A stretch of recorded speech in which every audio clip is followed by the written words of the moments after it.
নমস্কার বন্ধুরা, বং foods in ব্যাঙ্গালোরে আপনাদের সকলকে স্বাগত জানাই। সকলকে জানাই শুভ মহাষষ্ঠী। আজকে যে রান্নাটি আমি আপনাদেরকে করে দেখাবো সেটা হলো চিংড়ি মাছের পাতুরি। রান্নাটি করতে আমার লাগবে চিংড়ি মাছ,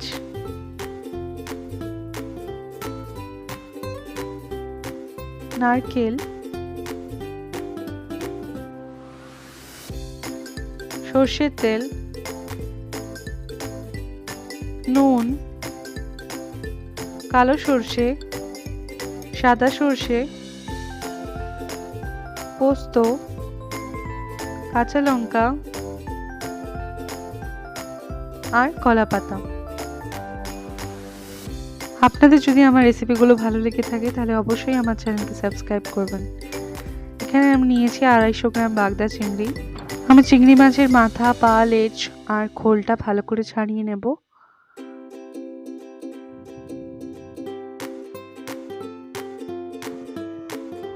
এবার একটা ছুরির সাহায্যে আমি চিংড়ি মাছের পিঠে একটা দাগ করে নেব, আর যে সরু সুতোর মতো ময়লাটা থাকে সেটা আমি চিংড়ি মাছ থেকে বার করে নেব।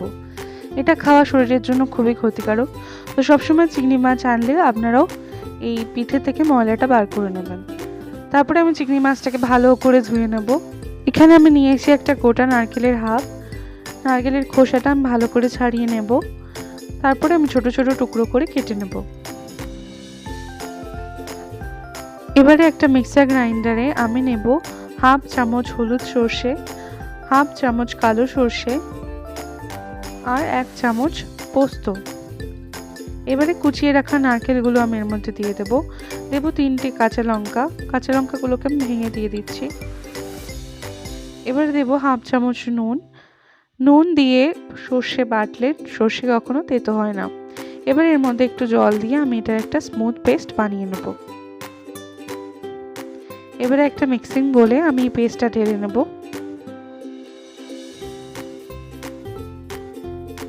তার মধ্যে দিয়ে দেবো আমি স্বাদ মতো নুন, দেব বড় চামচের 2 চামচ সর্ষের তেল। এবারে আমি ধুয়ে রাখা চিংড়ি মাছগুলোকে দিয়ে এর সাথে ভালো করে মিশিয়ে নেব। এবারে আমি কলা পাতা ডাঁটিটাকে কেটে নেব আর পাতাগুলোকে ভালো করে ধুয়ে নেব। একটু বড় সাইজের পাতা নিলে পাতুরিগুলো বানাতে খুব সুবিধা হয়। এবারে একটা তাওয়াতে আমি পাতাগুলোকে সেঁকে নেব। হালকা করেই সেঁকবেন, বেশি সেঁকলে আবার পাতাগুলো করকরে হয়ে যাবে।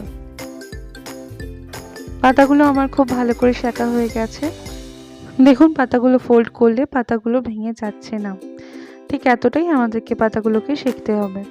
এবারে একটা পাতাতে আমি নিয়ে নেব কিছুটা মেখে রাখা চিংড়ি মাছ। তার মধ্যে আমি দিয়ে দেবো একটা কাঁচা লঙ্কা আর একটু সর্ষের তেল। সর্ষের তেল দিলে এই মাছের মধ্যে একটা ভালো ফ্লেভার আসবে। এবারে আমি এটাকে ভালো করে ফোল্ড করে নেব। তারপরে আমি একটা সুতোর সাহায্যে এটা বেঁধে নেব যাতে মশলাটা বেরিয়ে না আসে।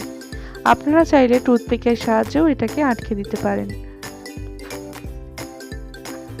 যারা আমার সাথে আছেন তাদের সকলকে অনেক অনেক ধন্যবাদ আমার চ্যানেলকে সাবস্ক্রাইব করার জন্য আর আমার ভিডিওগুলোকে দেখার জন্য।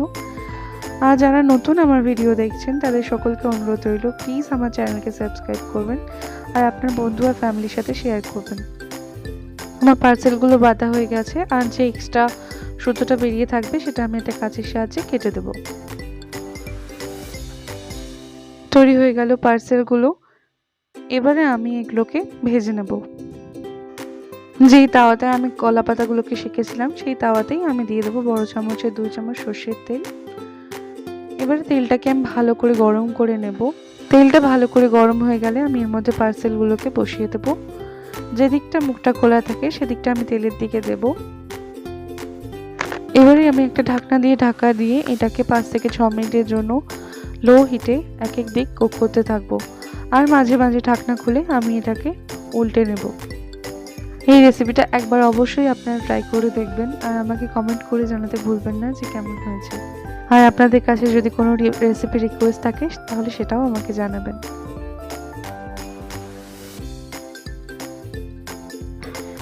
এইভাবেই ঢাকা খুলে বন্ধ করে আমি এগুলোকে কুক করতে থাকবো 5 থেকে 6 মিনিটের জন্য উল্টে পাল্টে।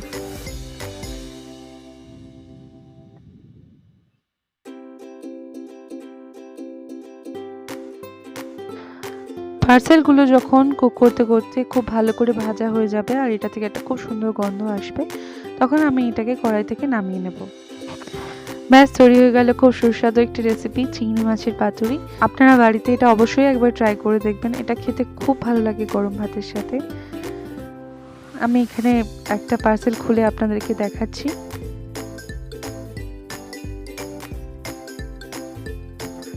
দেখুন আমার পাতুরিটা খুব সুন্দর করে সেদ্ধ হয়ে গেছে। এটাকে এবার আমি গরম ভাতের সাথে মেখে খাবো। আপনারাও বাড়িতে এটা ট্রাই করবেন আর আমাকে জানাতে ভুলবেন না যে কেমন হয়েছে। আমার এই রেসিপিটা যদি ভালো লেগে থাকে তাহলে অবশ্যই আমার চ্যানেলকে সাবস্ক্রাইব করবেন আর আপনার বন্ধু আর ফ্যামিলির সাথে শেয়ার করবেন। দুর্গাপুজো সবাই খুব ভালো করে আনন্দ করে কাটাবেন আর সবাই ভালো থাকবেন। Thank you.